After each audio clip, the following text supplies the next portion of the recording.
உங்கள் தந்திவன் தொலைக்காட்சியில் சின்ன திரையின் சிங்க பெண்கள் மாலை 7 முதல் 8 மணி வரை காணத் தவறாதீர்கள். தனது நேர்மையால் தெலுங்கானா முதலமைச்சரை ஓட ஓட விரட்டியதாக முன்னாள் தெலுங்கானா ஆளுநர் தமிழிசை சவுந்தரராஜன் விமர்சித்துள்ளார். எவ்வளவு செக்யூரிட்டி, நான் ராஜ்பவன்ல வந்து இப்படி திரும்பினா போதும், என்னம்மா ஜூஸ் வேணுமா, இப்படி திரும்பினா போதும் கால் பிடிச்சி விடுவாமா.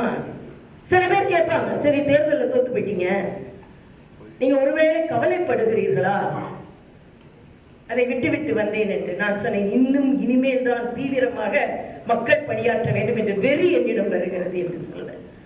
விமர்சனங்களால் வளர்ந்தவள், மீன்ஸ்களால் வளர்ந்தவள்.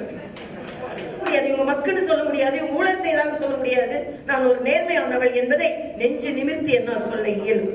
2 மாநிலத்திற்கு ஆளுநராக இருந்திருப்பேன். என்னிடம் ஒரு கோப்பு வருகிறது என்றால் அது நேர்மையான கோப்பாக இருந்தால் கையெழுத்திடுவேன், நேர்மையற்ற கோப்பாக இருந்தால் கையெழுத்திட மாட்டேன். அதனால்தான் எனக்கு தெலுங்கானாவில் முதலமைச்சருக்கும் எனக்கும் சண்டை வந்ததற்கு காரணமே அதுதான். இங்கே சில பத்திரிகைகள் எழுதுவாங்க, தெலுங்கானாவில் முதலமைச்சர் இவங்களை ஓடு ஓடு பெறார், அவரு நான் தான் ஓடு ஓடு பெறேன். ஆளுநர் வந்து எப்படி இதை விட்டுட்டு இவங்க வந்தாங்கன்னா, இதே போல முடிவுகள் எடுத்திருக்கிறேன். எல்லா முடிவுகளும் வெற்றிகரமான முடிவுகளாகத்தான் இருந்திருக்கிறது. பென்ஷனை மட்டும் என்னை தோற்கடிக்க விட்டது, வருங்காலத்தில் வெற்றி பெறலாம் என்று நான் நம்புகிறேன். உங்கள் தந்திவன் தொலைக்காட்சியில் சின்ன திரையின் சிங்க பெண்கள் மாலை 7 முதல் 8 மணி வரை காணத் தவறாதீர்கள்.